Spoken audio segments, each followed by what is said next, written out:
Good evening, everybody. Well, not everybody, because nobody's here just yet. Oh, let's wait till everybody starts getting in the room. We getting notifications and whatnot. Shit is going down.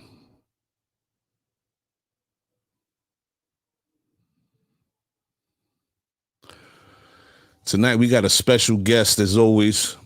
You know, every Sunday we always have a special guest, but tonight we got an extra special guest. Where's my guy at? My dude's in the room. Oh, all right, let's go. Yo, what's back? What's good? Woof. Poquito tarde. Yeah, so no, that's all good. This is what it is, kid. People are slowly streaming into the room. What's good? Like, how was your commute? How was your get back? It wasn't that bad. No, it was like an hour and 20 minutes. It wasn't too bad. Yeah, dude. When I hit the FDR, it was 10-4, and I got to the crib at 4:30 with one stop. Like I was out. I was weird. Like, yo, it's crazy because my man, you know, and we was in the park, and he's like, "Yo, I gotta go, out east, blah blah blah." And we started talking, and it's crazy. Long story short, his sister, they found my dog. My dog had ran away from the crib. You know, the fire alarm was going off, and it was driving her nuts. She opened the door and got out. The mini golden doodle. Fucking kind of you got it. Mini golden doodle, fucking Scooby Doo and shit. And she got out the crib, and they were driving around with her. And he was like, "Oh shit, that was your dog." He's like, "I was about to tell him to keep her, give it to me and shit." But I was bugging out, and I was like, "Damn, small world, man. Coincidence is crazy."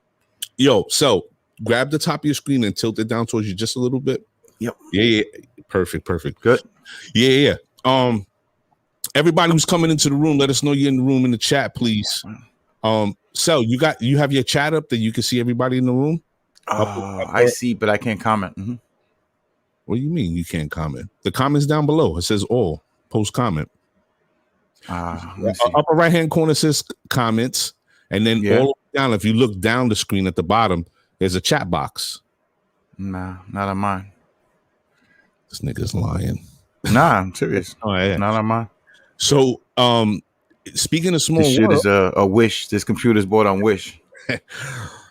Speaking of small world, there's two things I want to point out to you. So, first one is you're the sports head in the group right now. You actually running in tournaments still and whatnot, like managing your group, your team. Mm-hmm. And you bumped into somebody that I know. Somebody was like, "Yo, the podcast is dope." Yeah. Shout out to the boy Hav and Mrs. Cologne, of course, and Miss Joanna Rios, Mommy Cologne, or not Mommy Cologne, but the swagger that always comes through to the show. My boy Hav, he's a really good fucking dude, solid dude. And then the second part is, so our guest tonight, of course, is Minnesota out of Soundview, and just looking at some certain people that he's connected to. I noticed that there was a David, I think it's David M. Estrella or David Estrella. So I'm looking and I'm like, hold up a second. I go to look. Guess who's on there? Joseph Estrella. So I'm like, yo, Joe, do you know this cat? Like, he's family? It turns out that that's his cousin. Okay. So David Estrella is Joe Starr's cousin, and him and Minnie are like, I don't know if they've done business or he's from the Bronx or whatever. So they sort of connected through, I don't know, the street, whatever. But yeah, small fucking world. Yeah, it's crazy. That shit bugged me out today. I was like, what? Yeah. I was like, they got it. He's like, yeah. I was like, damn. I said, they found my dog. He's like, oh, snap. Like, I told her they don't claim it by the mall. Give it to me and shit. But shout out to CV. But it's bugged out. Like, I was looking at this and I'm like, fuck, man. It's weird the way, in some way, shape, or form, with sort of like, this whole 6 degrees of separation shit is like bugged out. Yeah. People, You just look, and he told me, he was like, he's been doing the whole DNA shit, and they've been finding family members. Right. So evidently, I was talking to him briefly before the show, and he told me that he is going to DR Thursday, and they're gonna go track down more family members. They're gonna do like DNA tests while they're out there. Wow. I was like, wow, that's what you guys are doing? Like, oh shit. It's kind of crazy. Yeah. But yeah, man, small fucking world, bro. Super small world. So tonight, Minnesota kid, I'm excited to have this conversation with him. He just dropped an album, Once Upon a Handshake. The album cover, the artwork is fucking fire. It really is. But as I understand it, Minnesota is supposed to be dropping 3 more albums this year. He said over the next 3 years, every year he's going to release 4. So we're talking about 12 albums. It's a lot of work. Well, I don't know what the story is as far as him being away from the game for so long. I want him to tell his story, of course, but I know there's a lot there. You got to understand, at least for me, he disappeared, I think during the time where he was working with Mos Def, and he did that album with him. He did a lot of joints on the album. They did a lot of great work. And then, boop, he just up and gone. But super connected to a lot of hip hop history. If you know hip hop and you love it, you're talking about Digging in the Crates. We're talking Brand Nubian. We're talking about so many, so many artists. Yeah. And the funny thing is, and I don't want to give it away, but there's a couple of joints that if you don't look, you're not gonna know it was him. But the work, oh man, the fucking work is impeccable. I'm bugging out because I'm like, yo, where the fuck is everybody in the room? Usually you got people talking shit. Sunday night, beautiful day out, wow. Yo. Yeah, they probably out, people's out doing their thing. It's lovely day out, man. Spring is here. Spring again. Nobody's scared of the COVID, right? They're like, fuck COVID. Yeah, fucking COVID don't exist right now. People are like out. It's funny you say that too. So I'm at lunch today, and I'm sitting in the whip talking to this dude, a friend of mine, salute to Mario from the BX. And we're talking, and he hits me, yo. I'm like, what happened? He's like, look, yo, this Blanquita. You remember the old gym shorts that it's like a solid color, and then it has the white heathered like color on the edge of it, like the old gym shorts. Yeah, like the white shadow shits that are real small. Yeah. She had those made out of like not spandex, but like the Janet and Chrissy Three's Company. Yeah, yo, son, with both her nalgas out, and I'm like, yo, we not there yet. We're not there. You know what I'm saying? Yeah. Salute. Yeah, a little Mr. thirsty. Roman. Super thirsty. Like it's way early. Mr. Roman, we see you. Oh, Rutgers game, NCAA. Mr. Big Sam. What's good, Sam? What's good, Sam? Bad Company took it down again. Took the wood bat down. BX. Like 4 in a row, I think they got 4 years in a row. Well, we didn't play last year, but but yeah, son, ass out. I was like, wow, that's what we doing? Like it's not even there, like not close. But oh yeah, this is locked down. They be like, I'm coming out. Like, and you know what's crazy? You could see the red piquitos like down up and down her legs. Like you just shaved just to come out like that. Like what's it's either that or bed bugs. The bed bug bites. For yo, son, it was bad. It was really bad. And I was like, damn, that's a shame. Like y'all really that thirsty for the heat. Like I get it. We've been cooped up. Shit is a little, whatever, but it's not that serious. I'm on the east side. It's 2 blocks from Central Park. So the people get up in the morning, they go walk their dogs or they take their kids and they get out. And all day today, that's all I wasn't seeing cheeks. There was no buns. This was the only one during the day. You know, the ladies were more in their the running tights. Son, cut off hoodies, like yo, you're showing your, like, you could see the box, you know, like, you know what, you know, you don't got to show everybody you got a Brazilian. Like we got a cup on. You got a cup on. For real. Put a panty liner on. Like, you doing too much right now. Like, somebody could have just walked up and like, blah, blah, blah, blah, you know what I'm saying? Like, well, you know what? I'm not supposed to say that, right? Because not politically correct. Whatever. Who gives a fuck? Yeah, fuck that. Yo, shout out to my man Dogs. I forgot. I've been meaning to give him a shout. Just came home. Cringe's brother. You know, so came out of that the belly of the beast. So welcome home, Dogs. Up top for a long time. Few years. Yeah. So so I was just told that I gotta move on because I'm sounding pervy.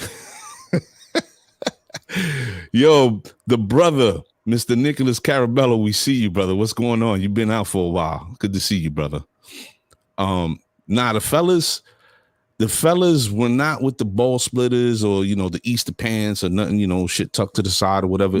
It was mainly the ladies, you know, and, you know, it's whatever, you know, wear what you want. But, it, you know, I think that the shorts was just, you doing too much, but whatever.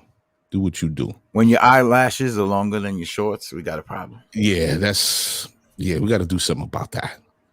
But let's run this track. Let's get into our little, you know, whatever, and we'll move on from there. All right? Yes, sir. Let's go.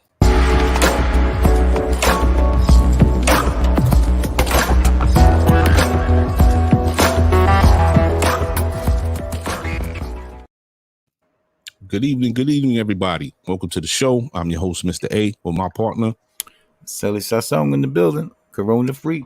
Not the pervy like this guy. And this is the set 6145. Tonight, Soundview Zone, Minnesota, Money Boss players. I don't know if people really follow. I don't know, you know, as far as everybody's in the room is concerned, if you know Money Boss players, there's a deep-rooted history in the Bronx, Soundview specifically, to that whole squad. And if you go back, you know, into the 80s and early 90s, that team was super official.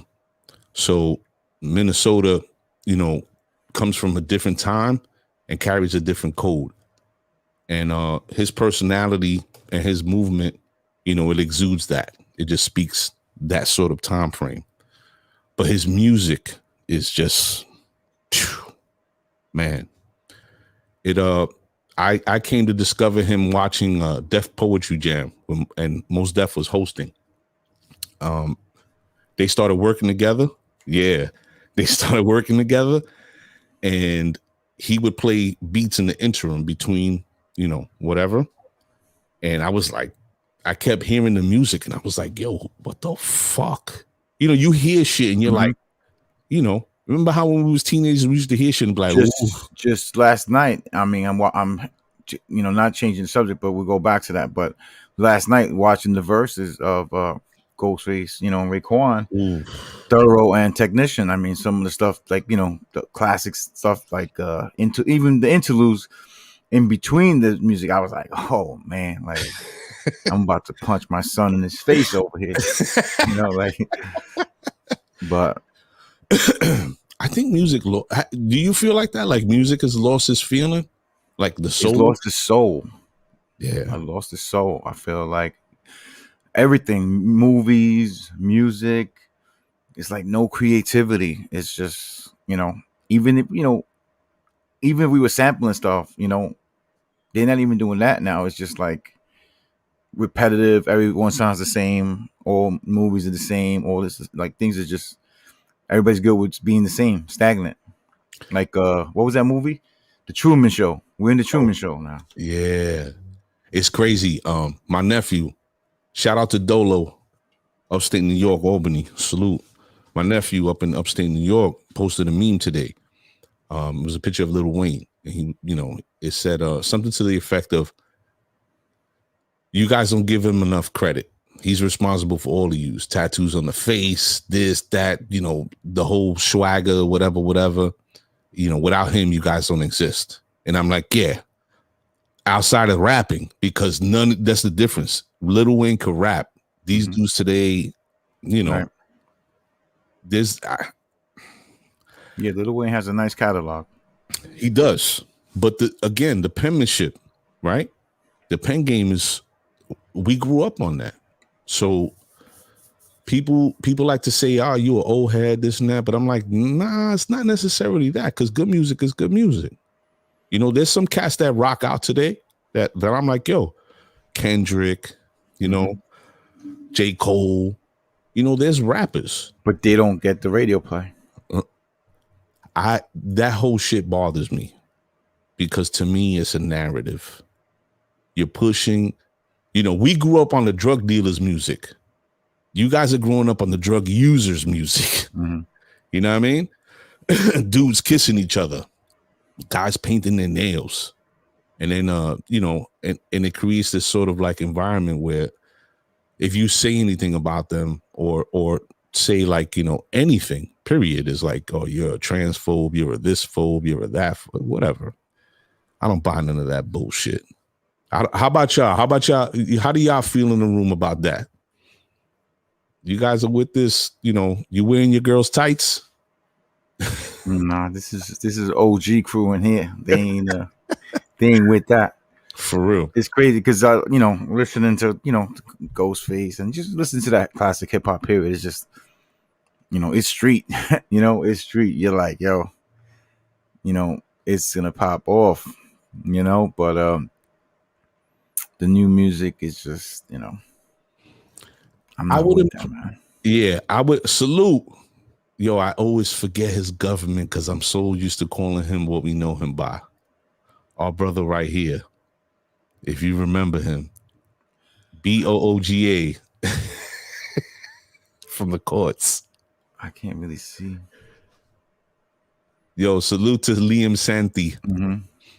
That's our guy. He's down in Florida now. He's a over the road truck driver. He's old, yo, son. He be everywhere. Long days. For real.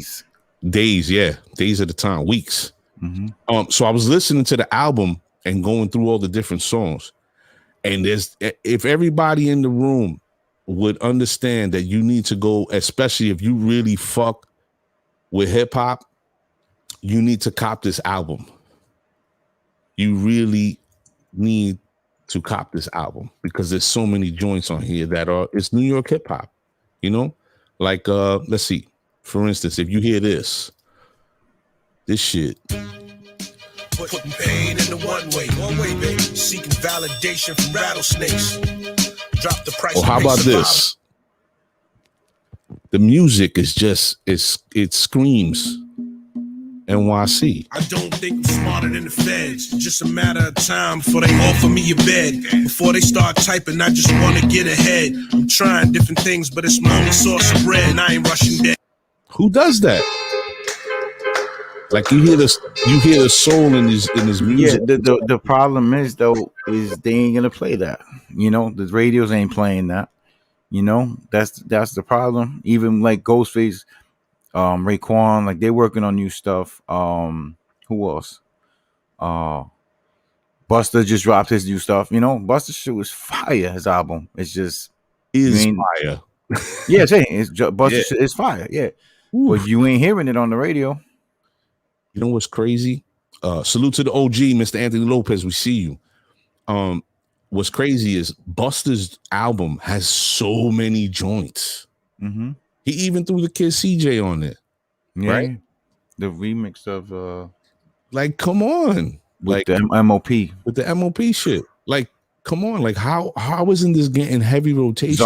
The Czar shit. And the ODB joint, yo, the beat alone is fucking crazy. So I'm trying to understand, like I said before, it's like a narrative that they're trying to push where you got these weirdo, like to me. So remember the Tyson fight with Roy Jones? Triller threw that event, right? So in between each fight, they had performances. Yo, this dude came out there with like 5 chokers, a Hello Kitty shirt, like his girl's pants, black pants with some high like Prince boots. And I'm like, listen, I've always been appreciative of artists who are creative, right? So when you talk about Prince or you talk about Rick James, those motherfuckers wrote music. And I'm not talking about lyrics. I'm talking about actual music notes. They played 2, 3, 4, 5. Prince played every instrument, but they were musicians. So their stage appearance and their persona that they, used on stage, you get away with that. These dudes are just like, I don't know, man. The femininity in men and males today seems to be on overdrive.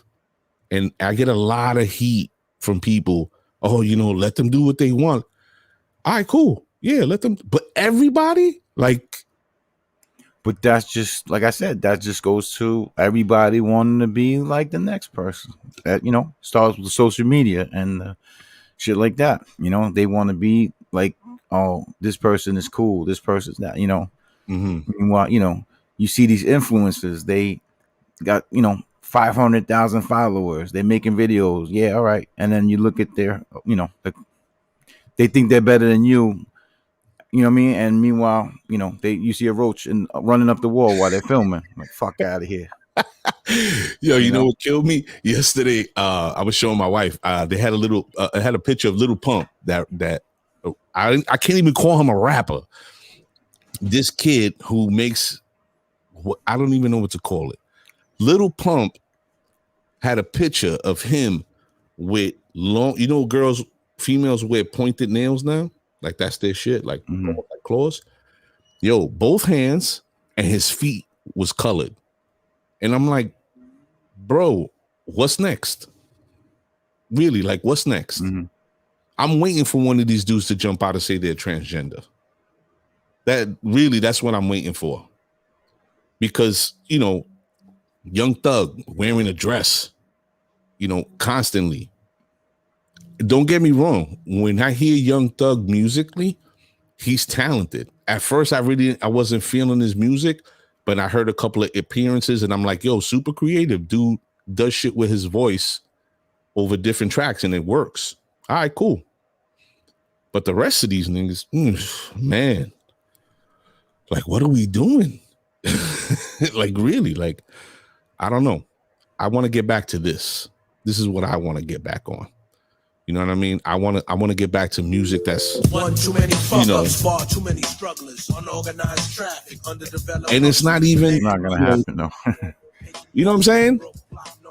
It will be years before that type of music comes back, if it does, because like things come in circle, whatever they say, but they ain't going with that right now. Do you feel like maybe I'm the only one? Do you feel like there's a agenda being pushed on men? Because I'll get heat mainly from females, mainly from women. Oh, don't say that, or whatever. But I've yet to see any of, and I said this to them to their faces. When you come out the house and your man got a purse or your yoga pants or nails colored or high heels, and you tell me, oh, leave him alone, I'll gladly be like, all right, cool. I was watching I watched the video the other day real quick. Charlemagne, you seen that? Which was it? They had like 2 girls on the Breakfast Club. I don't know who the girls are. I just tapped the video real quick, and the threesome shit? No, the girls are talking about pegging their boyfriends. I saw that. And homegirls, well, I don't do it with my boyfriend now, but I'm like, all right then. So what the fuck you talking about? You did it in the past years ago to cats, but your boyfriend now, you ain't pegging him. Like, and then she asked her, well, how many guys do you think are into that? What kind of percentages? Oh, like 65%. And I'm like, yo, I didn't go that far. I shut off once. Nah, yeah. I watched it. And she's like 65%. I'm like 65% of the dudes that you fucked with like that. Mm-hmm. You know, this is the problem. People make statements like that, and that shit becomes normalized and popularized. Mm-hmm. Now, again, this is my issue. Why the fuck are we turning into animals? Like, what I'm doing with my woman is for me and her. We don't, you know what I'm saying? Like, you know, women talk to each other, right? But today, women talk to the world. Yo, you know, but like that's everyone, B. That's everyone. I mean, that's how many, not everyone. I won't say everyone, but that's a majority, because how many people out there, how many couples, you know, oh, this guy, oh, this girl, and they putting their business out like all the time. Like, then they mad, oh, motherfuckers need to mind their business. Stop putting your business on social media. Like, we all know what the fuck is going on. Like, this is season 2 of, you know, your relationship. slap this bitch around. You know? But yeah, it's crazy. You know, it's a different time. It definitely is, because, you know, I know dudes. I've played sports with dudes. You know, we grew up together. You know, there's a specific one or two people, or I would just say one. Let's go with one that you try to find, like, you consultation. You consult each other about shit as you're coming up in life.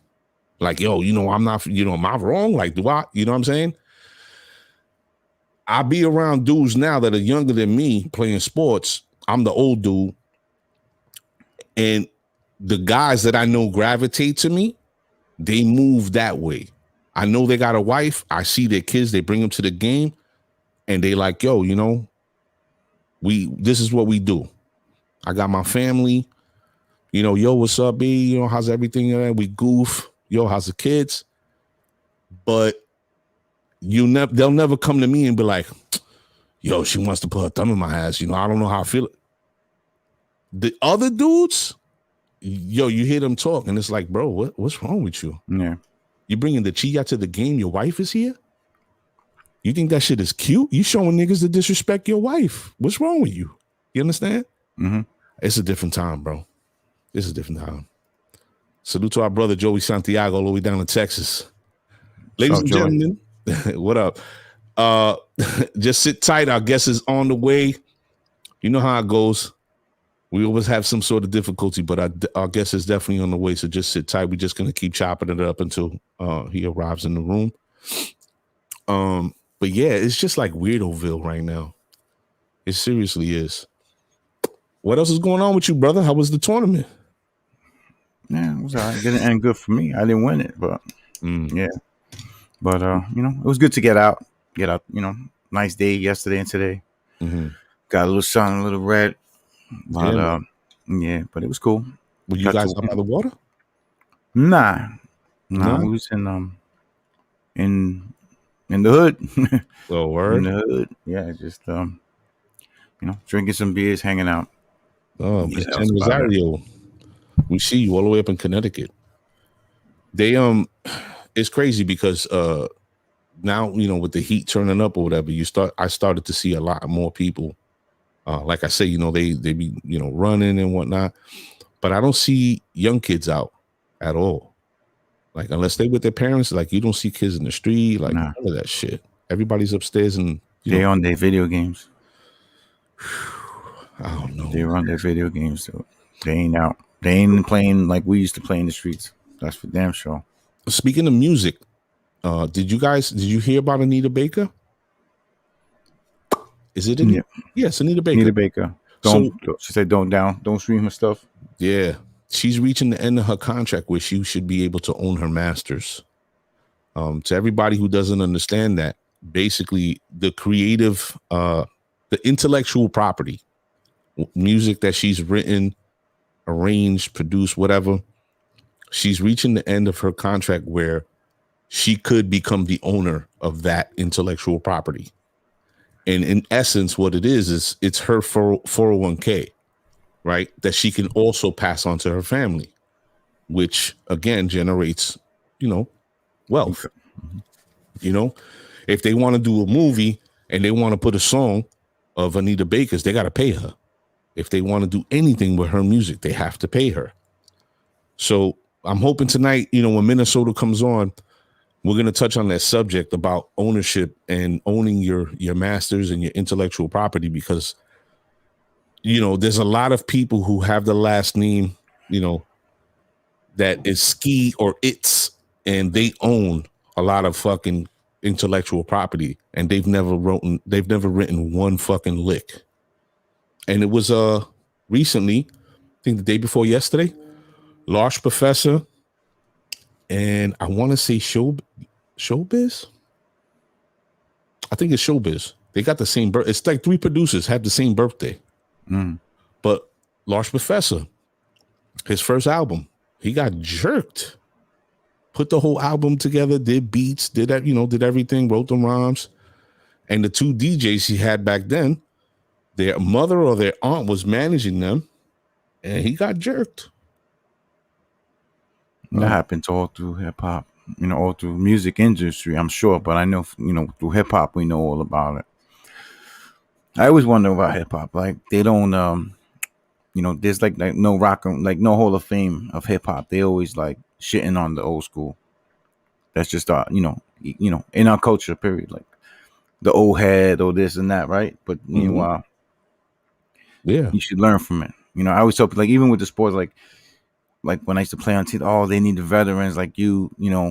I said veterans like me only work if they listen to what I tell them. If they don't listen to what I'm telling them, doesn't matter.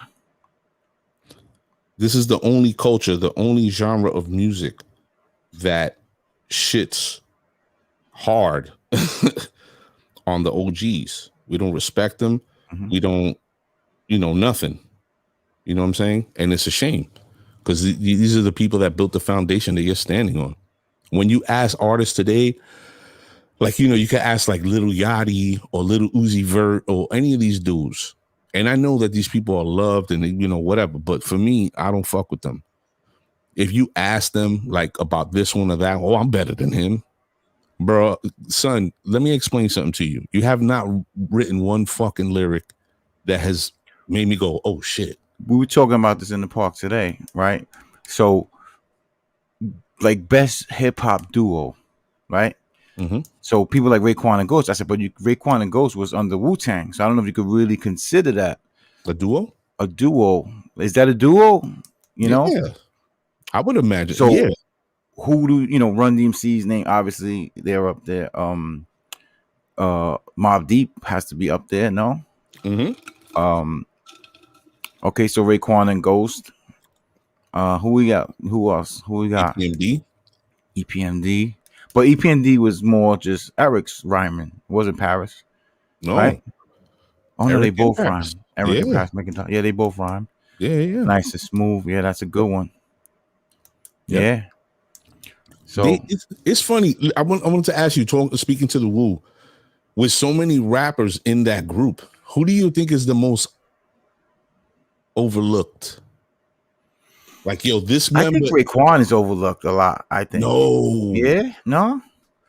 Genius obviously is great. I don't know. I mean, who you got? Everybody in the room. I'm about to. I don't know if I should call this dude. We seem to have a disconnect with being tech savvy and being a little bit older in our years. If everybody's looking at the chat, you can see Mr. Mark Richardson, aka Minnesota, is in the room. So I told him, I sent the DM, and he's supposed to click the link to come in, but I think he misunderstood. Go in the green room if you want, and go them up, huh? Hold up a second. I should just call him while I'm here, no? That's up to you. I mean, I wouldn't, but that's up to you. All right, you gonna hold it down? Why wouldn't I? Ladies and gentlemen, fuck is wrong with you? Mr. Selly Sassoon is gonna hold the set down. Don't go. I was just kidding.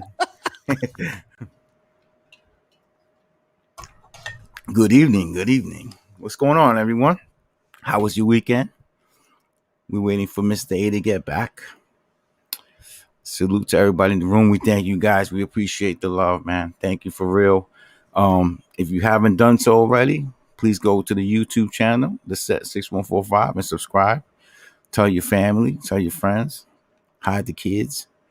But Capadonna, Overlooked, Nick, that's a good one. That's a good one. I mean, to me, man, I thought Raekwon. I mean, Raekwon gets credit for the purple tape, but I think he gets slept on a lot. What's good, Ant? How you doing, brother? Hope all is well. What'd you guys do, man? What'd you guys do this weekend? What'd you guys get into? Did anybody watch the verses last night?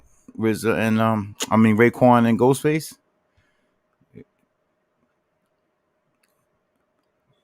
Mr. A's on the Jones. I'm not tech savvy either, man. I'm that old hat. But All right, I got you. We survived. So, ladies and gentlemen, Minnesota from Soundview, the producer, the prolific one, is in the room. We're gonna bring him in and we're gonna chop it up. So everybody, let's bring him in properly. Let's have a formal introduction. Without further ado, the set welcomes Soundview Zone, Minnesota. Yo, salute. What's up, home team? How are you, man? What's good? What's good, man? What's going on, brother? You here? Yes, Man, sir. this is some time in the making. But I'm glad you're here, man. Yes, sir. So, for everybody that doesn't know, Minnesota is responsible for a lot of work that you may have not even known.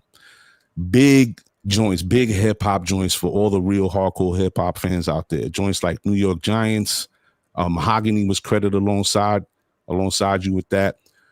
This shit, Cell, when I found out that he produced this joint, I wanted to break a fucking table. Think big, Junior Mafia. Mm-hmm. Son, like, yeah. Mos Def, Beef, The Panties, and one of my favorites of all time, Grown Man Business. Now listen to this. In the vein of the verses yesterday, Beat the Clock, Ghostface Killer. Son, with that, and that's just a snapshot of the work that Minnesota has put together. But now Minnesota returns to the scene with this banger called Once Upon a Handshake. And even though I want to start from a different point in time, I have to ask you first and foremost, who came up with the artwork for the album cover? I need to know that. My man Shotty. Okay. Shotty. So Shotty is doing some he's basically managing the project for me. He was the one who him and my man Al G would always stay on me. Okay. And because I was just like, I got a bunch of songs recorded that I never put out. Yeah. And the funny thing about the album is, I wanted to put out a street album, but they picked some of my raw street joints. But 80% of that album is 20-something years old. I'm getting a crazy feedback right now off of the joint, and Variables is new. A lot of those songs are old. Mm. You know what I'm saying? So it's just one of those things where thanks to my man Shotty and my man Al G, because now I got the bug again to do music. Listen, man. The one thing that has always stayed in the back of my mind, in the few conversations that you and I have had on a personal, was always wanted to tell you, yo, Minnie, what's up, man? Because this scene that we were discussing before you came in the room, it needs people like you that have that, like we said, the soul's missing from the music.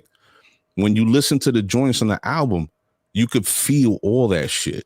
It's sort of like when you put the needle on the record and you hear that crackling and you knew that some fire shit was about to play, some Donny Hathaway, some Earth, Wind and Fire, something like that. Hip hop is missing that. And to hear that there's joints on here that's 20 years old, I mean, wow, that's crazy. So oh shit. Whoa. Bring him back. Damn, I was just about to hit him. Dun, dun, dun, dun. Where's it at? Man, oh, there you go. There you go. The T-Mobile's fucking up. Yeah, very much so. All right. I say that. But let's start here. Where does Minnesota start? And you know, and what part? And that echo's fucking me up. Where does your musical journey start? Does it start as a teenager, your early 20s? Well, it started I would say in the 90s, working with a friend, and you know he can rhyme his ass off, but I came in penning and ghostwriting for him a little bit, Lord Tariq. Hold on 1 second, I gotta let the lady in. All right. Yeah. I thought I had to sorry, I thought I had to run downstairs. I thought I had to run downstairs and get it. But You gotta fix the echo. He might got something.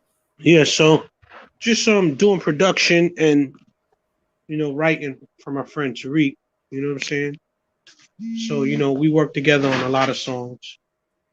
And that was a basic introduction. And the first placement I ever got was Gemini the Gifted won Brooklyn Kids. Okay. And then a group called Yak from Front, that they were both signed to Mercury Records at the time. So, that was it. That's basically, where my musical journey began, Now coming up in the area that you did, how does the music that influences you? Where does that come from? Is it from your mom, your dad, both of them? Well, my grandfather was a guitar player, and he was a jazz guitar player, and he was really good, but he didn't follow up on it because he was, pimping. The majority of my family is from Queens, so I was actually supposed to be a Queens nigga. My mother was 14 years old when she had me, and came up to her sister's house, and I was born and raised in the Bronx. My family was like in the drug trade in Queens in the 60s, and they were like real major, and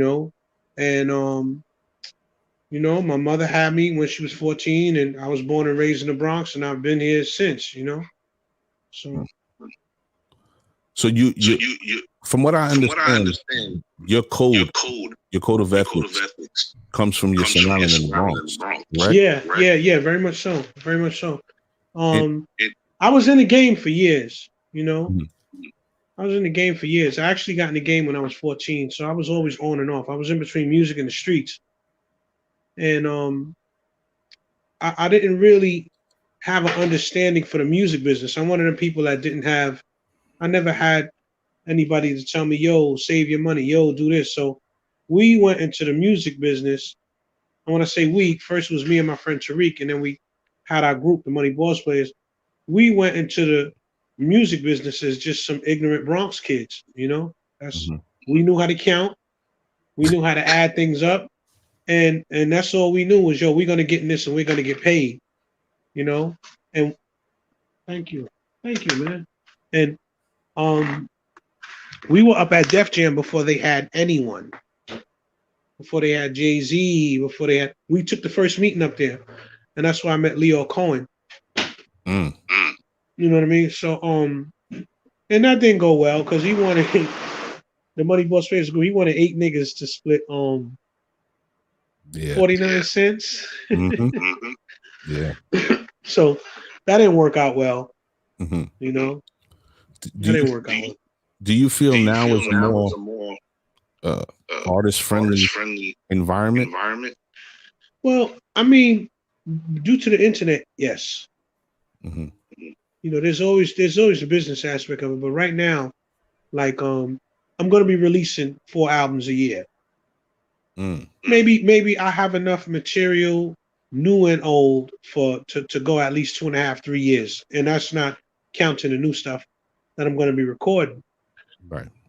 So, I would just say, it is what y'all got to bear with me. I've been through so much stuff. I also had a brain aneurysm, so sometimes I lose track of my thoughts when I'm talking. You know. All right. Hold on a second. We're gonna try to get Minna's echo off because I know everybody wants to hear this conversation and we want to have this conversation. So I'm gonna try to get Minna's echo off. Just bear with us for 1 second. Hold on a second. So Sel, I'm gonna come out of the room with Minna. I'm gonna call him on the phone. Let me see if I can get this echo shit off. All right. No problem. Is it something else playing? Like, is this playing live somewhere in your room? Oh, Minnesota? No. So it's just your phone, right? It's just my phone. And hold on, let me double check. Let me double check.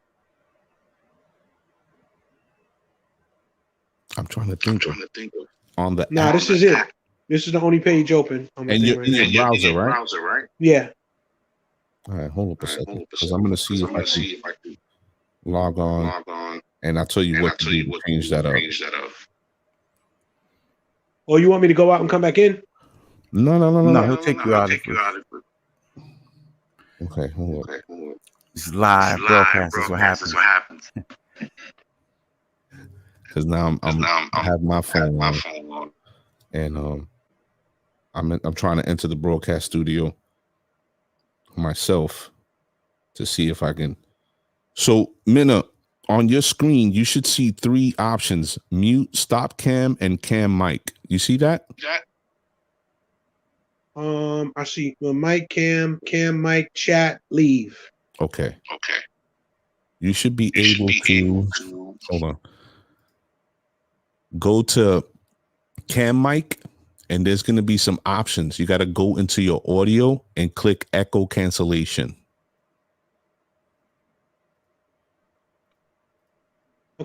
And clicked on. You clicked it on? Yeah. Perfect. All right, cool. One last thing.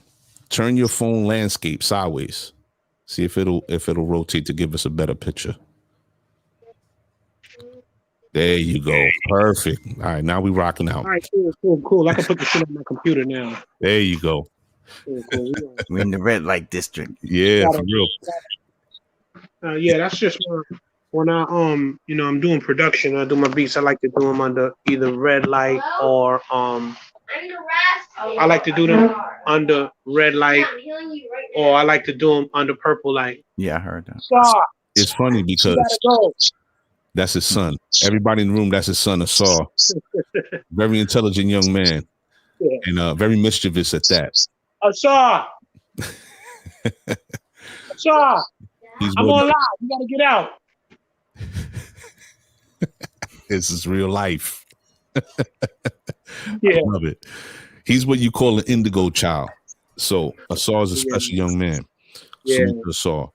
So Minnie, now we're in this pocket, right? You coming up in the 80s. You're with Tariq. You know, you and Tariq grew up together. And everybody that doesn't know, or if your mind is slipping you, Lord Tariq, Peter Guns, that's who we're referring to. We're referring to Lord Tariq. Yeah. Lord Tariq and Minnie develop a group called the Money Boss Players.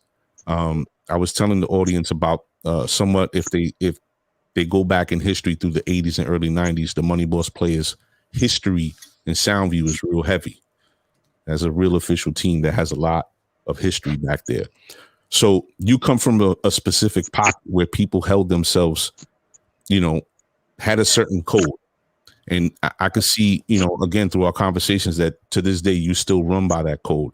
So with that being said, the industry and the things that you've done, right? Did you find that a lot of it like sort of offended your senses of how you believe you should be living and moving through life? I mean, I let people do it. I let people do what they want to do, man. You know what I'm saying? Right. And the world is now the way it is for particular reasons, Yes, sir. So, certain groups can benefit off of certain behaviors. Mm-hmm. You know what I'm saying? So, as it stands with the industry really didn't have an effect on me because I was one of those people where I was either gonna do the music or I was gonna go and go off the farm and feed myself. You know what I'm saying? So I was never pigeonholed or boxed in by the industry, but I just left it alone. I left it alone. Like I was always producing, and then I always had the street to go to. You know what I'm saying? So in my younger years as a producer, I was a degenerate gambler. No, I'm serious, man. I would go all the music money. I would go into dice houses with 10,000, 20,000, sometimes 7,000 a night, and I was just blowing money. So I've had bouts with being up, being all right, being broke. So it's not like it was just one way for me because I was just a regular guy from the Bronx. Mm-hmm. You know what I'm saying? It wasn't like like these kids got it sweet now. They come in, they're doing shows, they're getting 25,000 a night. They're running around with Louis Vuitton bags with 100,000 in it. It was a little different back then. Right. But I never let the industry, bother me because I would step away from it.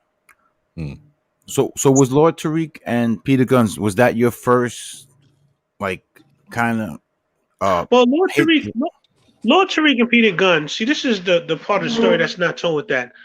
Tariq is Peter Guns' brother-in-law by marriage. Right. Mm-hmm. You know what I'm saying? So that was like we would go over there to we were introduced to 174th Street through Tariq. You know what I'm saying? So when we would go over there,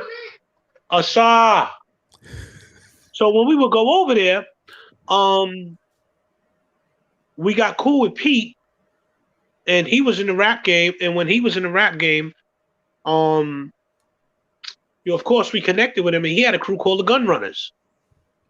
So that's how Money Boss and Gun Runners got real cool, and we would go over there and work on songs with them and Ep Dog and their producers. So that's how that came about. But yeah, that's the connection between Lord Tariq and Peter Guns. Lord is Peter's brother-in-law by marriage. You know what I'm saying? He's been with that girl 30 years now. You know what I'm saying? But what I'm saying, was that your first song like that made the radio play, or was it something before that you created?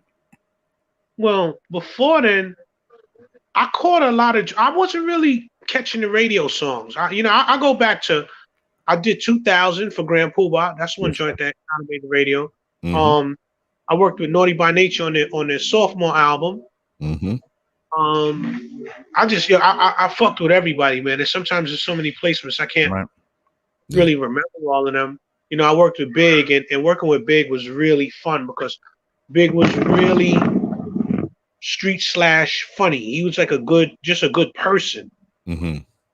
You know what I'm saying? Mm-hmm. And I personally think maybe his undoing was the people that might have been around him, but Big just wanted to get that money. You know what I'm saying? He wasn't the culprit. Mm-hmm. So it sounds like, and if people are if this is going over your head, it sounds like these were just a collective of street dudes who just happen to be super talented. There's a lot of guys that come from the hood that have brains that actually can do shit, right? Right. The streets is a super tempting place to be when you can get heavy money and quick money. Right. Fast money. Yeah, very much so. So yeah, man, my bouts with the industry, actually, the people, this is the funny story. I had a block in Midtown Manhattan, and we was getting to it. I always knew that I wanted to do music, right? So my partner, his cousin was one of the dancers for Brand Nubian. Okay. So they're really the people who brought me around industry and brought me to industry and introduced me to people. Okay. I didn't know how to get in. I didn't know what to do. Right. They brought me around Poobah. They brought me up to Mercury Records. I established relationships with Kenyatta Bell, who was the A&R up there at that time. And you meet people and you get cool with people and you start hanging with people. I met Mos Def in them back then. Wow. That's super early. You know what I'm saying? Yeah. Because niggas used to go down to Washington Square Park and battle. Ciphers. And Tariq was down in Tariq would go be in the ciphers down there. No. You know what I'm saying? Like Tariq and DMX battled at Hunter College. Wow. You know what I'm saying? This is before DMX was really out, and this is before Tariq. Tariq was already known on the mixtapes. Yeah. You know, so that's basically that, man. But that's how I got into the music game through the brand Nubian dances. My partner, who I was ready rocking with, allegedly in hearsay, um, his cousin is DJ Talim, which is Talim DJs in those real quality spots in the village and all that shit. Now he's a DJ, but back then when he was a dancer, he brought me right into the record labels, started introducing me to people, and then I met Matty C.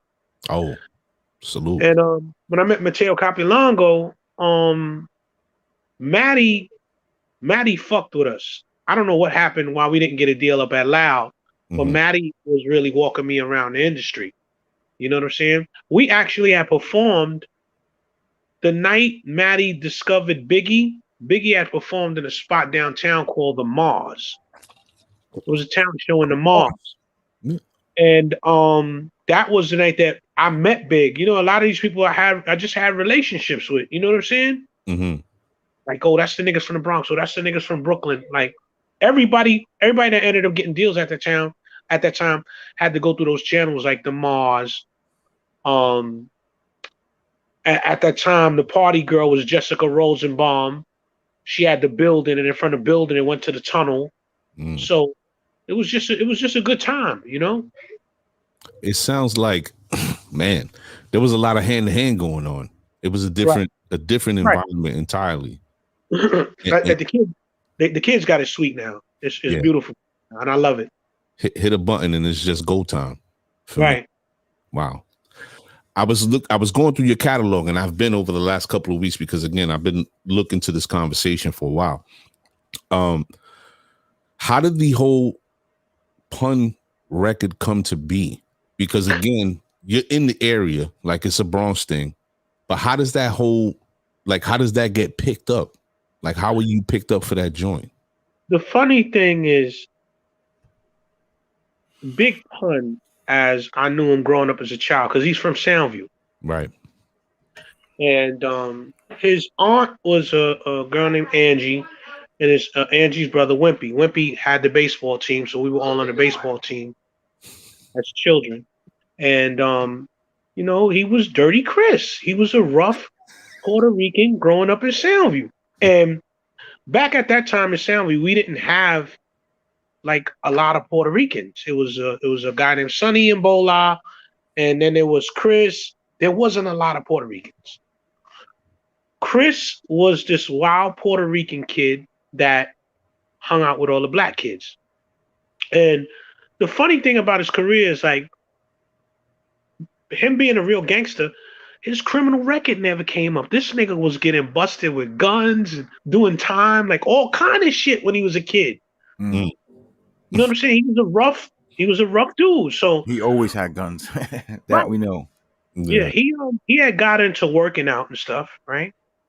And as he got into working out, he had moved away, but he broke. I don't know if the police was chasing him or something. He jumped out of a window. He broke both of his legs. So when he broke both of his legs, that's when he put the weight on. I didn't see him for a while. So I'm on Southern Boulevard going to get some sneakers. I think he broke his neck too, right? Didn't he break his neck? Yeah, he broke something. I don't know, but I know he definitely broke both his legs, and that's when he put the weight on. So off Southern Boulevard, Hunts Point Avenue. Southern Boulevard, more towards the store Blueprint. Yeah. Sister. Mm-hmm. Somebody go, Mark, and I'm laughing because I'm like, yo, this is somebody that know me because my grandmother used to call me out the window. His family, and her voice would echo. Like if I was in the back on Lacombe Avenue, we would hear this lady screaming, Mark, come upstairs. So somebody's going, Mark, and I look, and I'm looking, I'm like, yo, what the fuck is going on? Who's this? So I just see some big fat Puerto Rican dude, about 300 pounds. So as I get closer, I'm like, yo, Chris, what up? He's like, yo, Mark, man, don't play with me. Don't call me Chris, man. He said, call me, I'm Moondog. I'm Big Moondog. I'm like, Moondog? He was like, yo, I rap, man. I'm nice. And I'm just looking at this nigga like, Chris was always funny and crazy. Mm-hmm. So I'm just looking at this nigga like, you rap. You're Big Moondog. He was like, yo, I'm gonna get the record deal. When I get the record deal, I'm gonna call you for beats. So I give him my number because I'm not funny styling no shit like that. For real. So he calls me. He's like, "Yo, Mark, I got the record deal. I'm with Loud Records. I need this beat that you gave me on CD." So I underestimated him, and I slept on him because he didn't have the quote unquote Look. image, the look. That's why if you got talent, I just fuck with you. I don't care. You could look like a piece of broccoli. I don't give a fuck. Because that shit is like, you know what I'm saying? Come on, man. We look at Missy Elliott. You know what I'm saying? And that's not to diss her or nothing like that, but she's not the standard, the long hair, the lights. And she's a dominant force in the entertainment industry. Mm-hmm. You know what I'm saying? So he gave me a call. He came and got me. We drove out to Staten Island. We was in Mystic Studios, and it went down. We did I'm Not a Player. And I didn't fucking understand, man. Like, I'm just looking at him. Because he's a jokester, too. Yeah. He's a nigga that snaps all day. He recorded the song, and I was like, oh, shit, this nigga can rap. But I still didn't see it going anywhere because he's 350 pounds. Yeah. Like, it was funny because every time I saw Pun, he would get bigger and bigger. Wow. And I would talk to him, you know, about it when I would be around him because we had that relationship from children. Right. We kindled everything.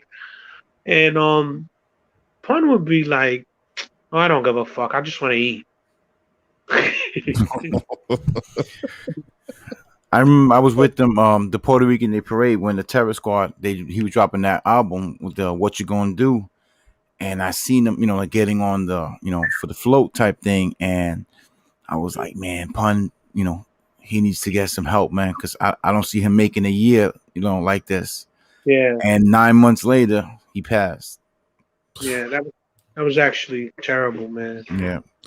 He happened to be somebody who I you know, we all have to credit in some way, shape, or form because we all grew up together.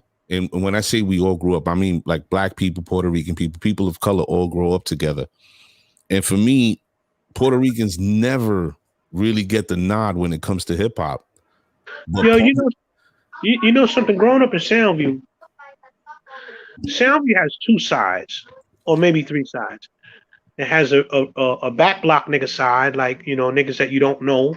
Mm-hmm. You can live in the projects and don't know these niggas, but you just know they tough. Then it has a goon side, like the niggas who are actually on the corner that bother people. And then you got the slick side. You got the niggas that dress, that get money, that talk slick. They just got that je ne sais quoi about them. And even though Pun was a Puerto Rican kid coming up, he always was on the je ne sais quoi side. He was always out there doing his thing, moving his units on the street. I'm not talking about you know, as kids, you know? Yeah. Because, you know, as kids, we were the pawns, 13, 14, 16, 17, 18 years old. We were the stay out here all night in the cold and get it. Mm-hmm. We weren't the bosses back then. We were the kids. But Pun had that shit with him when he would get fly. He liked to dress. Like if you look at his pictures when he was slim, you see him on his Papi Chulo shit. Yeah. You know what I'm saying? The nigga knew how to dress. Like he wasn't square. Right. You know what I'm saying? He wasn't a Dale Huevo Puerto Rican. You know what I'm saying? This is, ladies and gentlemen, if you're just joining the show, I'm your host, Mr. A, with my partner Sally Song in the building. And this is the set 6145. Right now, we're talking to Soundview Zone, Minnesota for Money Boss Players. And he just said something that rings really true to me. Salute to my wife, because she's always saying that. He said he wasn't one of those Dale Huevo dudes. Nah. And that shit just speaks to me, kid. Nah. He was a fly Puerto Rican nigga. You know what I'm saying? He wasn't huepa. He was slick. Yeah. He was like a Spanish dude from the East Harlem. He had that shit with him. Yeah, for sure. Yeah. And I think about that sort of again, that era, because 104.74 and 104.73 are literally neighbors. We sit on. Well, no, that's 104.72. It's 72? Yeah. So Hunts Point in the back is 104.74. Yeah, that's 104.74. But when you get to our side, the train station side is 104.72. Okay. You got I think, if I'm correct, you got 300,000 people on that side of the highway, And then on the other side of the highway, 10473, you have 250,000 people, which are actually boxed in. Yeah. You know what I'm saying? It is. And the reason why I'm referencing that is because if people are listening to Minnesota describe Soundview and what I'm trying to give everybody so that they understand, in this little area, like Bay Ridge to Sunset Park, they're neighboring like borough, small cities within each other, right? Right. You have to travel a couple of blocks and you're there. Right. So to hear that it was so segregated, like there weren't a lot of Puerto Ricans, all you had to do was walk a couple of blocks in the other direction and you would walk into little Puerto Rico pretty much. Yeah. Right. Yeah, which was Watson Avenue. Yep. Man. So Minnie, let's get back to what we're doing now. Right. Yeah. This environment is definitely more favorable to an artist as far as being able to control your destiny, to put out music, to garner what is properly yours, so to speak, to put it, right? And now your aim is to release 4 albums in this year, correct? Yeah. Okay. So do you feel that this environment is going to be, bountiful for you? Do you feel like you're going to be able to reap the benefits? Oh, yeah. I like that attitude. Well, look, right. For one, now this is going to sound funny. New York City was in love with me already by way of my ghostwriting. Yep. When I say New York, I mean that shit. Yeah. So, and that's not to take nothing away from my man Tariq. Tariq can rap his ass off. Right. But when it comes to going deep into those street tales, New York already heard me, but they just hear it from the actual person now. Right. You know what I'm saying? Yeah. So it's like one of the last records, and me and Tariq are going to do some more work. Bygones being bygones now, because I would say we were young, we were in our 20s, and niggas was just stupid. Yeah. You know what I'm saying? Some stupid Bronx fucking niggas from Soundview. And if you know anything about Soundview, it's a gallon of stupid motherfuckers over there. And in our 20s, we was stupid niggas, guarantee you. So with New York loved me already. Right. You know what I'm saying? So I mean, this is the thing, right? My man Eric Beasley says some shit to me, right? And that's for everybody that don't know Eric and Smack own UFC. Yeah. Eric was like, man, put your music out, nigga. You're senior citizen hip hop right now. I said, senior citizen hip hop. He said, nigga, fuck that. Yeah. People want to hear good music. And you got good music. Put it out. So thank you to Eric Beasley for that. And it's not it's an age thing if you want to hear a nigga tell you how to get to jail. Right. I'm telling you how to get around the feds. I'm telling you how to, from experience. Right. I'm telling you how to stay alive. My music is telling you, I think every generation loses code.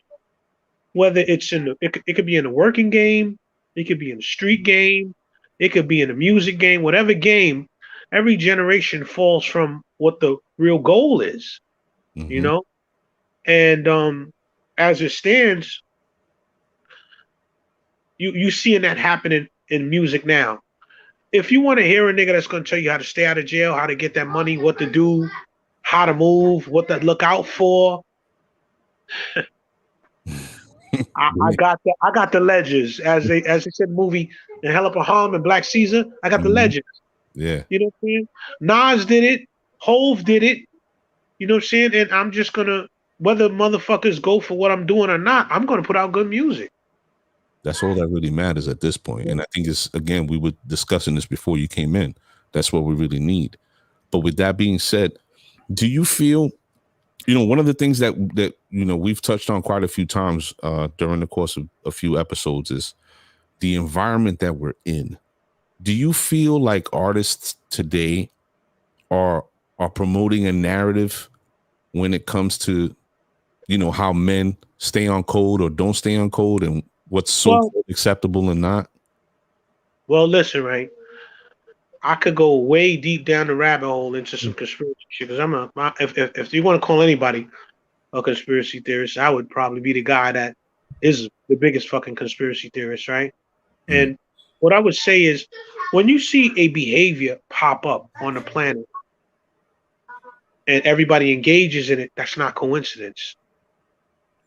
Did all the motherfuckers who were born in '89 have a meeting and say, "Yo, we're gonna grow up to be HMOs"? You know what I'm saying? Or did the think tanks in England say we're gonna add the chemicals to their food? We're gonna put out all these disrupting chemicals that disrupt the hormones. I think it was the think tanks who said, "Yo, let's put this stuff in and disrupt the chemicals," because right now there's so many things going on right in front of our face and we're not addressing it. So, just so far as the children go, I mean, any of us know that's a little older. You don't really start getting your thinker together till you're about 24, 25. Your real thinker, like you really on your grown man shit, and you start putting those ideas and all that together. Right now, oh my God, Asa! I love Fortnite. real life shit. Fortnite. Oh, he's on it. So and this is very important to me because they are pulling a number on the children right now. Like, it's so bad. Like, you know what I'm saying? It's painful to not be able to talk to children, and a child may be like, "Well, I'm LGBTQ." Right. No, motherfucker, you're 13 years old. You're 15. You're 16. What the fuck are you talking about? I'm a pansexual. They're fucking, the children are being fucked around, and the music that's popular right now is popular for the desired result of lowering birth rates. All the money is in the groups that are not going to have children, not going to create offspring. All the money is in there. All the money is backing them. Come to find out, what is this shit? Black Lives Matter. That shit is it has nothing to do with black survival. $22 million deep, son. The people who are heading it are about, when you look at About Us, cisgender, CIS gender means heterosexual relationships. And they say in that About Us that we are against that. You know what I'm saying? So I think everything has to run its course. Right. But my mother is has been lesbian forever, and she said to me, "Man, there's something wrong with all this shit. This shit ain't right. This shit ain't normal. Like, this is not normal. This is not what it's supposed to be." You know what I'm saying? Do you think people understand? Because and Sel, I don't want to make you uncomfortable because I know we get a lot of heat for this, but I don't give a fuck. I really don't give a fuck. No, not naturally, but my thing is, I think that we've culminated to a point, right? We're it's like a funnel. We were out wide and all being pushed into this point, right? Where society's headed right now, and when you try to tell somebody that, it's dismissive. It's that's not real. That's not. But motherfucker, it's playing out before your very eyes. Well, the first thing that everybody has to know is most of the things that you'll call a conspiracy theory are open source information. It's all there if you'll look for it, and you might not get it on Google, but you might have to go to DuckDuckGo to get it. But you can find it if you know how to look for it. Right. A lot of the children now being homosexual and being in all these genders are coming from gender bending chemicals. The two number one chemicals that they're using are BPA and atrazine. And if you use those two words and go in a search engine, you're going to find something that's going to break it down because it flips the hormones the opposite direction. So the kids people are crazy now because they're fucking eating foods like wheat bread anything with soy in it, you are taking in gender bending chemicals. I think So people. Sorry to interrupt you. I believe people don't. When we were teenagers, and Sal, I don't know if you remember, there were a few god bodies on my block, right? And I can remember not being 8, 9, 10 years old, and salute to the God Divine and Jashem. They used to tell me, "Yo, why you eating that?" And that's like, shit tastes good. Funny bones. Who the fuck don't like you don't like Sal? You don't like funny bones growing up? I don't think I ate those. Stop lying, nigga. Nah, I might eat some Twinkies or some other shit, but yeah, okay, perfect. Yeah. Twinkies, whatever. Why you eating that? Your shit tastes good. What you talking about? Yeah, quick snack. Do you know what you eating? Read the back. If you tell me if you know what any of these things are, then go ahead and eat it. And that shit, I was like, oh, I never, I'm a kid. The fuck do I know? But it was interactions like that over time as I got older, and they was passing me books and telling me, yo, read this, learn that, blah, blah, blah, that my mindset changed. And I think that that's the problem with people today. When you start telling them about these things, it's like, nah. Well, the dangerous thing now is when you enlighten a person now, you catch beef for it. Yeah, for sure. It's not, like I say, every generation loses code. Like me being an official, dug in Soundview person from day one, I had issues in my own neighborhood, and a lot of it came from trying to educate. So you got a generation that deems grimy as good. Mm-hmm. You understand? Grimy is good now. Yeah. Yo, I slept with my best friend's baby moms and took the condoms and threw them in the baby stroller. That's good now. Like grimy is a good thing now. The more bravado, the more machismo, the more bullshit you can come up with. Yo, I shot broad daylight. I hit the baby. Nobody know that was me that did that. That's the Goonie life, the gang culture. Mm-hmm. That shit is dope to these niggas. And like I say, every generation loses code. That shit don't make no fucking sense. Let me ask you something, and I'm glad you brought that up. Sally, me and you were discussing this. So right now, we just had Bobby Shmurda come home after doing a 6-7 year bid, right? Right. So I'm on my way to work this morning, and I'm listening to Street Soldiers with Lisa Evers. They're talking about it, so I'm like, yo, I'm gonna hear this. Where's the difference in the code between Bobby Shmurda?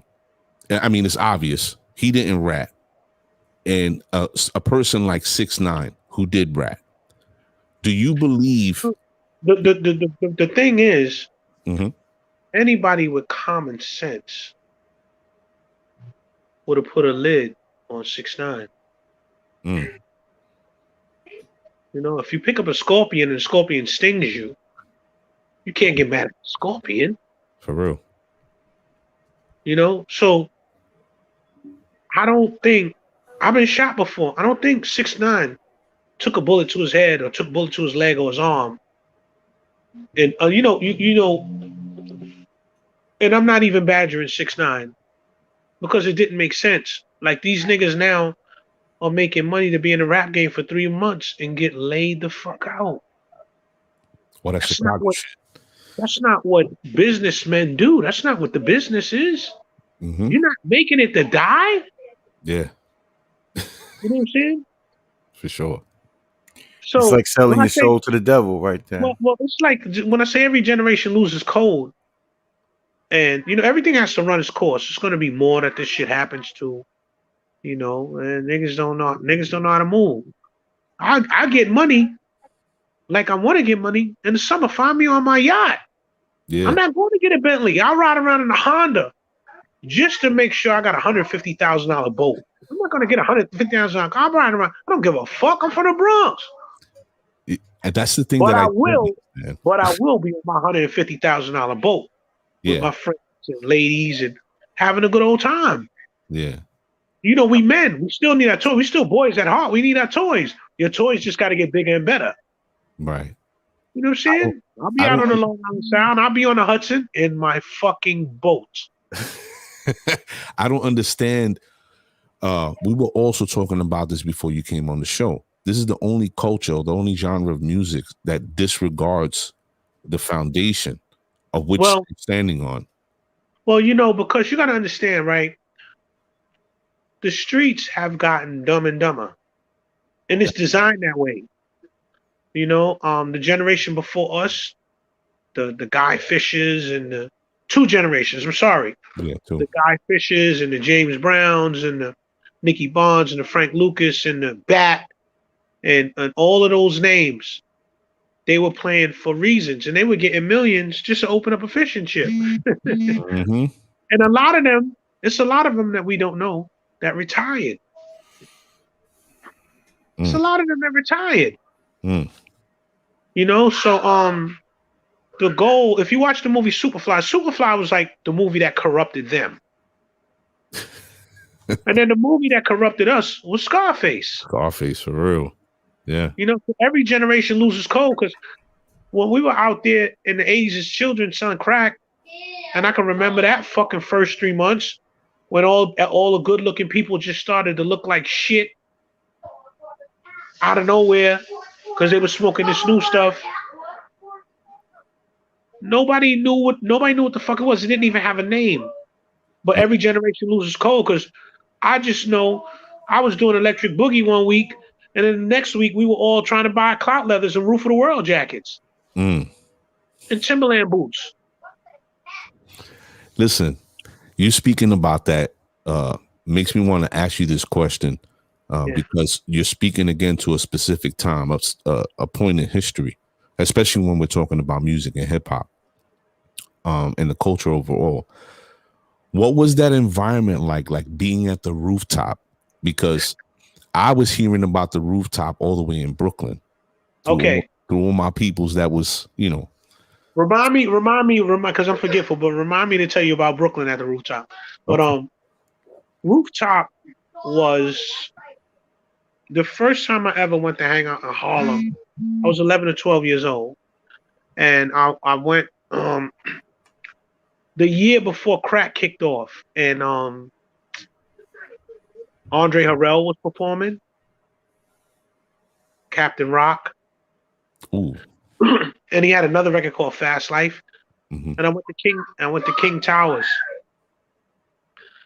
And that was like beautiful. That was just like that. Harlem was beautiful to me because coming from Soundview at that time, Soundview was a very flossy corner on Commonwealth and Randall. We had all the big time dope boys up there. It was like they were selling 50s of heroin, 50s and 25s. Damn. So the same thing that was going on 116th Street was going on in Soundview. Soundview wasn't always goony google. It was a fucking, and at this time, the funny thing was Puerto Ricans didn't have the heroin. Only blacks had heroin. Oh, really? Yeah. Not around our way. Around our way.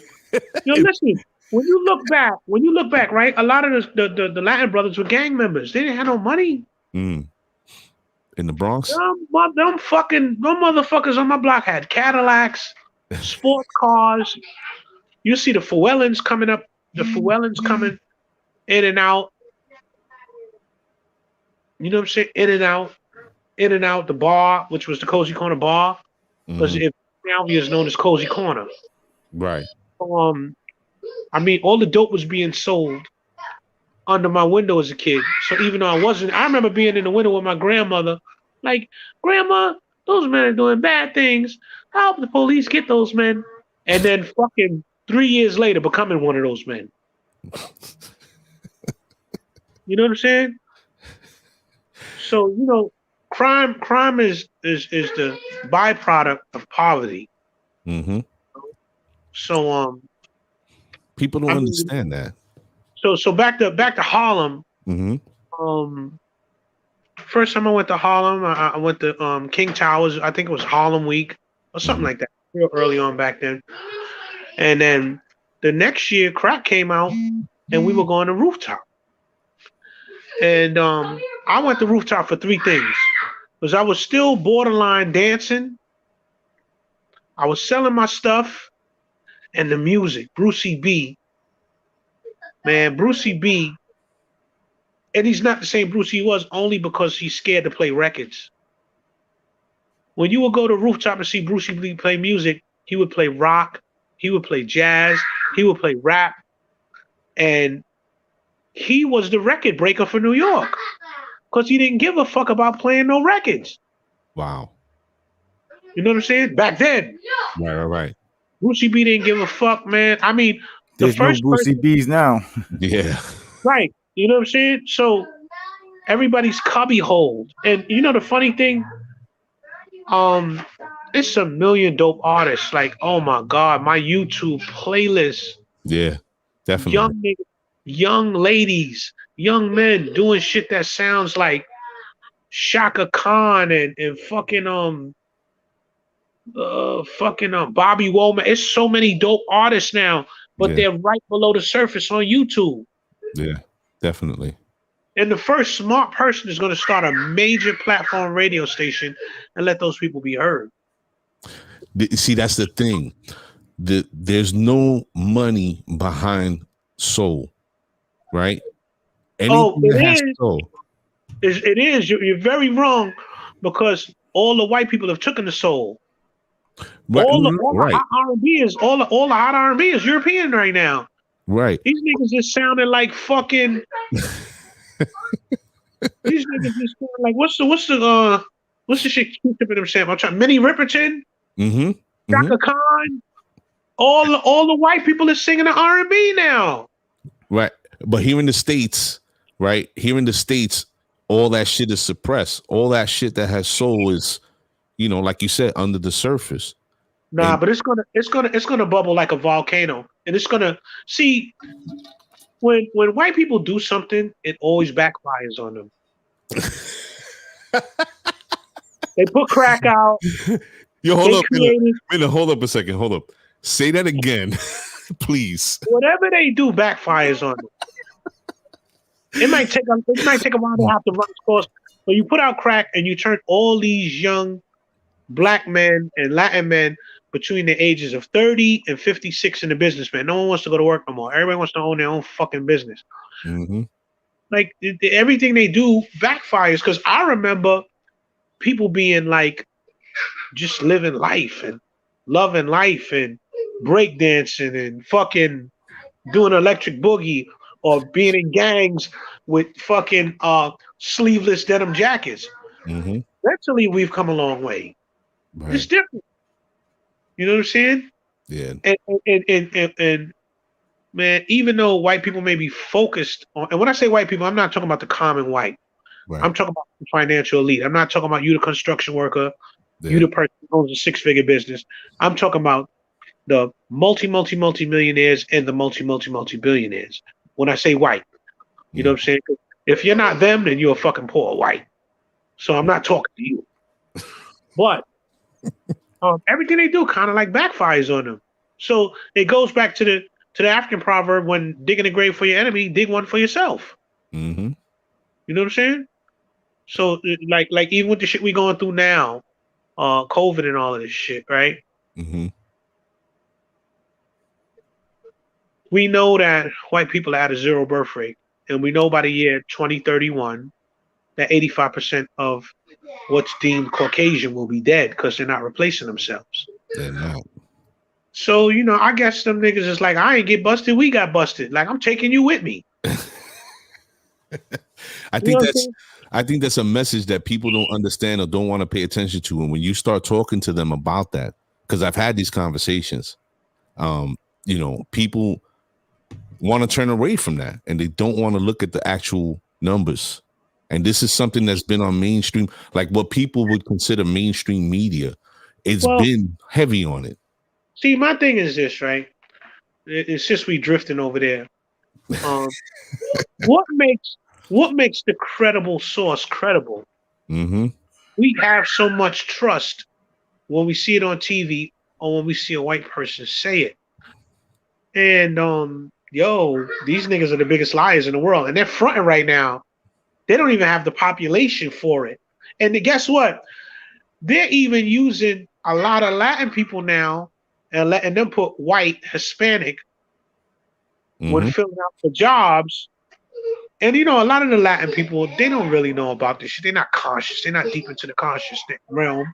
And this is how they're keeping their numbers up. Their numbers are done. Yeah. They're done, man. It's funny that Minnie brought that up because I found out recently, Sally, I don't know if you know about this. There's like a huge portion of Puerto Rico, of our people, that claim white when they're filling out paperwork. Like, I really don't understand that, but it happens to be a true fact, and he's bringing it up right now. That's not like a farce. That shit is real, right? So now, Minnie, let's talk about forward. Let's talk about what we're doing, what we're hoping to do in the very, very near future, right? Who are some of the people? Are you reaching out to these new artists? Are you going to be working with them possibly? Well, the last shit I did some, and I'm really waiting for them to release this shit. I did 2 with the Locks recently, right? Oof. I gave those niggas 2. Like, I'm already a Locks fan, but yo, we all Locks fans. When I said I gave them niggas, and the funny thing was on the 2 records that I did, fucking headliner was Chic.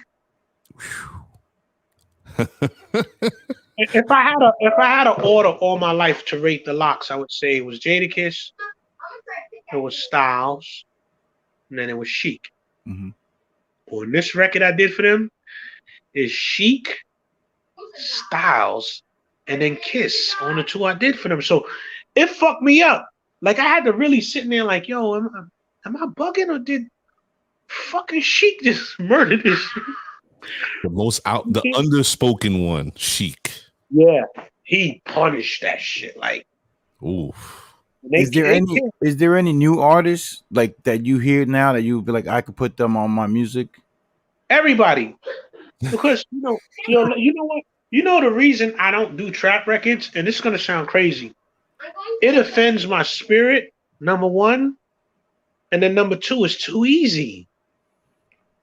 I'm a complicated music nigga. Like, look, right? Let me tell you something, right? Remember the guy? Come on, I don't be knowing their names, and I don't watch TV, so. Which one? I got that good cushion alcohol. Yeah. I got some down bitches I could call. Yeah. I think this kind of broke my spirit musically when I saw that blow up as a hit record. And no offense to him, but you know what that is? You heard that record. The first time you heard it, caught on. You know why? Yeah. Because it's simple. It's like sing along. Now it's sped up. But it's Hush Little Baby, Don't You Cry. I'm just gonna give you a lullaby. People, that's fucking Hush Little Baby. Yo, Sally, you hear what he's saying right now? That was Diddy's key to success. Playing on the nostalgia and bringing all these old records back and triggering memories from when you was, not to say that the records weren't hot. There was some that were hot, but that was his key. He played on shit like that. And it was Future, Minnesota. Right. When I with Future, sometimes when I hear these records, I started to notice a lot of them are fucking kindergarten songs. Kindergarten songs. Surprised nobody came for no fucking royalties behind that. Yeah, I mean, that might be public domain. Hush Little Baby might be. Okay. And then he took it an octave up. You know what I'm saying? I'm assuming at this point you're in a place where you're very secure in owning your intellectual property.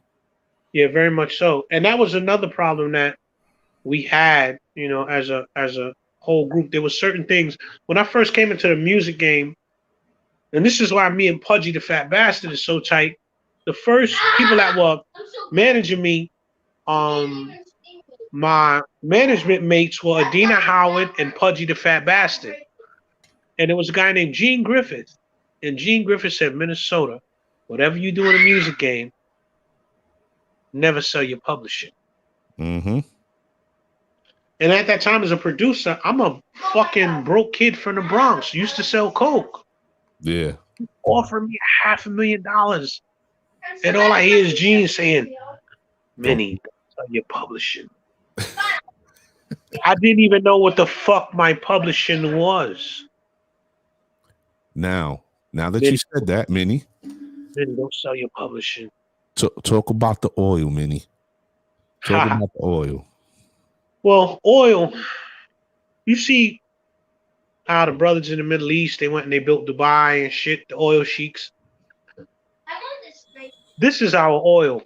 Rap is our oil, and we got to respect it. Mm-hmm. There's nothing else that's going to take you from out the bluff in Atlanta, or the projects in Soundview, or the hood in Brooklyn, or the fucking shooting gallery in Texas, and take you all around the world. This is our oil. We get to make rich people do this. Mm-hmm. There has to be a certain behavior associated with you being an oil sheik. I don't give a fuck if you from Chicago. This shit could get you right. Yo, listen, right? When you see it, let's go back to 6ix9ine real quick. When you see a nigga rapping, he got 30 niggas behind him with the same color on. What he's really saying is, get me the fuck away from these niggas as quick as possible. He might not even know he's saying it, but that's what he's really saying. And how are you going to get away from all of this negative shit? With our oil. Our intellectual property is our fucking oil and diamonds. And niggas gotta, if you don't give a fuck about nothing else, you gotta give a fuck about your oil. Because this is why we got a voice on so many things. You know what I'm saying? Because this is our fucking oil. People don't understand. What Minnesota's alluding to is the intellectual property. When you write a song, when you produce a beat, publishing is involved. When you own your publishing, when your song is licensed for a commercial, when it's used as a backdrop to a scene in a movie, when it's played at a stadium, when it's on the radio, whatever it may be, they gotta pay you. They have to pay you, right? So I'm gonna leave you with this, because this is what's gonna help you understand. Michael Jackson owned 50. He had a lion's share hold of Sony's entire catalog. Now, to help you understand that, we're talking about not just his music. We're talking about the Beatles, any artist that was under Sony that got a check cut because their music was played in any way or licensed in any way, shape, or form. There was money coming in his pocket. So me, in my experience, used to pack checks for Michael Jackson that were $3 million. And my royalty house was this big compared to all the other royalty houses around the country. Right. So you trying to tell me I'm sending this cat every month a check for 3 million, 4 million, 6 million, 2 million, 3, that he's broke? There's no way. Right. So if you want to know why it's important to respect the oil, that's it right there. Because that's residual money. Right. That's what's gonna keep you. And this game is our oil because it's legit money. And you got niggas acting like they really the dope boys. Mm-hmm. You ain't moving no dope. You be somewhat of a fool to still be trying to move pieces if you get far up in the music game. Because you have to, there's so many things you can, like Rick Ross owns the chicken store now. Mm-hmm. He's moving chickens. Yeah. He's moving mad chicken. Mm-hmm. You know what I'm saying? You got to take your money and put it into investments that deal with human interaction, and humans have to eat. And he made a good thing by making that fast food joint, the chicken place. I don't know if you guys saw the article with the guy from the Chicago Cubs, minor league ball player. He got caught with like 20 bricks of meth in his baseball bag. He's traveling, playing ball with his baseball bag in the. I think he's in the minor leagues. Crazy. I'm like, what are you doing? Well, that's the thing with us. We only have few options. Oh, what's promoted to us is the few options to get up and out the hood. See, either you shoot hoops, you throw a football, you rap, and or become. Well, look, right? Look, right? This is just another thing, right? Do you know the baby boom that's going to come out of sitting the whole world in the house? You tried to depopulate us, right? So you sat everybody in the house for 2 years. What you think blacks and Latins and Arabs was doing? Yeah. Fuck it. Yeah, for sure. I said this the other day on the show, and I was like, I've seen a lot of pregnant women already starting to come out. Yo, and this is the other thing, right? They sat us in the house, and they sat us in the house, and niggas became stock investors. Yeah. Yeah. Everything they doing backfires. They just need to stop it. That won't happen. We know that. Well, there's gonna come a point in time. Mm-hmm. There's gonna come a point in time. For sure. Where, they burn Bill Gates at the stake. A lot of people. Happen. Yeah. You're pressing the issue. Mm-hmm. And everybody that funds him, it doesn't make sense. Well, to the normal person, it's, it's going over their head. They not, they all caught up in the hoopla of what's happening right now. Right. Yeah.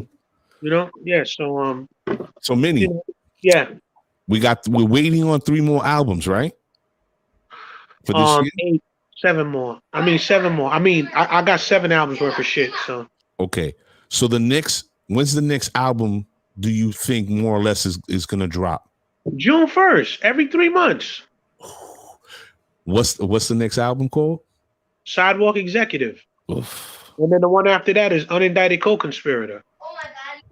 Are you having features on Sidewalk Executive? And if so, well, the features that I'll have will be the usual suspects, which is the youngest niggas that got down with Money Boss Players when they was 15 and 16.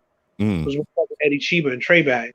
You know what I'm saying? Lord, if he wants to roll, he can roll. I speak to him here and there. If I get a feature, I get a feature. I'm with it. But for the most part, I'm just doing it. I don't, because sometimes once you start adding motherfuckers who's not directly in the equation, you're looking for headaches. Yeah. You already have the chemistry and everything set, and you work good together, and it just makes it that much easier. Right. For sure.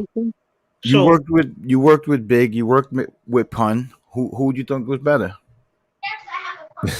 Well, hold on, say that again. I said you worked with Big, you worked with Pun. Who do you think was better? They both was ill. I can't say, because when you got that Je ne sais quoi, you got it as an artist. Mm-hmm. So, you could check me in a Cherry Red 150. What? What? Yeah. And I was laughing when I heard that, because this Soundview shit fell all out of him. Yeah. To the bar, the strip bar in Miami. Almost came home with the Grammys. What? Mm-hmm. So I can't get into who's better when. Look. But they're right there. They're sort of neck and neck. They are neck and neck, because Biggie. Do you remember the feeling the first time you heard "Who Shot You"? Who doesn't? Who doesn't? I think that record sent my friend Pistol Pete to jail. Wait, what? That was his fucking, when them niggas would be riding in that RX-7 or that Benz, they was rocking Biggie. Bum bum. Fat Joe's Pistol Pete. That's what you're talking about. No. I'm talking about Black Pistol Pete from Soundview. Yeah, okay. Yeah. I forgot. You know what I'm saying? Yeah, I lost myself. And every gangster has a theme song, and that was their theme song. Them niggas love that shit. Man. Real good music makes you feel a certain way. It does something. Now imagine being hold on, how old is Pete? 95? 19 years old? Mm-hmm. Imagine you getting illegal money, you're known all throughout the city, and somebody comes out with a record called "Who Shot You?" I shot you. That's my theme song, right? That's my theme song. That's my fucking theme song. Listen, everybody in the room. I got a story about that. Ooh. Before you even get to everybody in the room, right? All right. Go ahead. Let it fly. The gangsters from my neighborhood were out, and this is not like a apology to Puff Daddy. Mm-hmm. You know, I never really have formally got to meet Puff, and he probably thinks like I'm some type of gangster or animal. And the guys from my neighborhood, I kept hearing, yo, Pete and them was partying with Puffy. Pete trying to get in contact with me. I'm trying to catch Pete. So I'm like, yo, I want you to introduce me to Puffy. So I get with Pete. We jump in the Benz. We go down to Bad Boy. We're going up on one elevator. Puff is coming down on the other elevator. He got out of there. So I guess it probably seemed like, yo, these are bad guys. But niggas just really wanted to get around and get in and get close and work. Yeah, for sure. It wasn't really about extortion or pressing or being against. Right. That's all it was. I heard my niggas was partying with Puff in Manhattan Center. I'm like, all right, yo, we know him, we met him. Introduce. Yeah. Trying to give him that work. Right. Yeah, everybody in the room, if you're just getting in, you done messed up because we about to get up out of here. But I hope Minnesota don't disappear because I want to talk to you after the show. All right, we're gonna close out the show, and I want to talk to you afterwards. Yeah, you missed it. We missed a lot, but fuck it, you know. No. Listen, this is the first release, right? Once Upon a Handshake. This is the first joint. Sidewalk Executive is gonna be number 2. Listen, the floor is always yours. You part of the family here. You come through with the new joint. We chop it up. We'll get more into the music, right? I wanted to introduce you to the audience because they probably missed out not paying attention. So right. I wanted to bring you on the platform so that they can sort of catch up. So when the second joint comes on, then we can definitely have a deeper conversation. You know what I mean? Copy. All right. So I'm going to tuck you in the green room. I just want to say thank you for giving, the platform your time. And again, the platform is always yours. If anything else comes up in the near future that you need to promote, whatever, just holler. We got you. Okay, no problem. All right, stand by. Thank you, bro. Listen, people, you got to understand there's a lot of meat on the bones when it comes to a person like Minnesota. And there's a lot to cover. And even though we started late, I'm trying to get everything in, and it may seem like it's here and there, but just understand there's a lot more to come. Pause.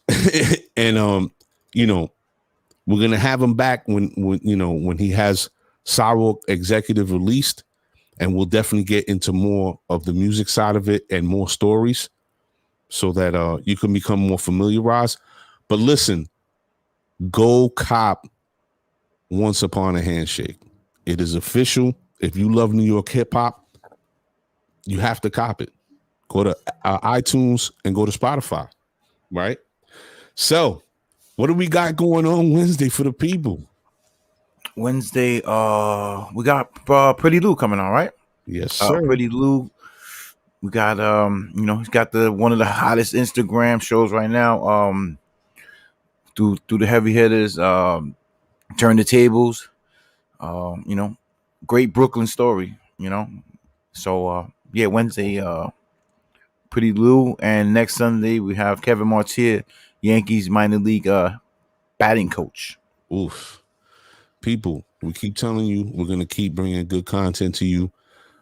Great stories, real people telling real stories as always. And just keep watching out. Listen, I got a few more hats left over. Salute to my guy Ray. Salute to my guy Elvis out in the Midwest in AZ. My boy Ray out in California, and our brother in Texas. What's up?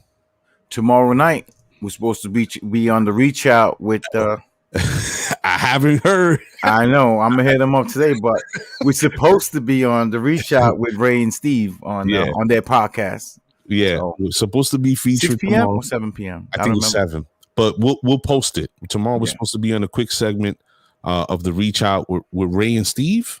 Is it Ray and Steve? Yeah, the Reach Out with Ray and Steve. Ray Negron and Steve. Mm-hmm. Yeah, on YouTube. So we'll post it once we solidify that, and hope everybody could come over. We'll probably be on there for like 10-15 minutes. Come check us out. And Pretty Lou this Wednesday, Brooklyn Zone. Great story. And we're gonna keep doing it the way we do it. So I appreciate everybody staying this long, and we'll get back at you on Wednesday. We Gucci? Let's get out of here.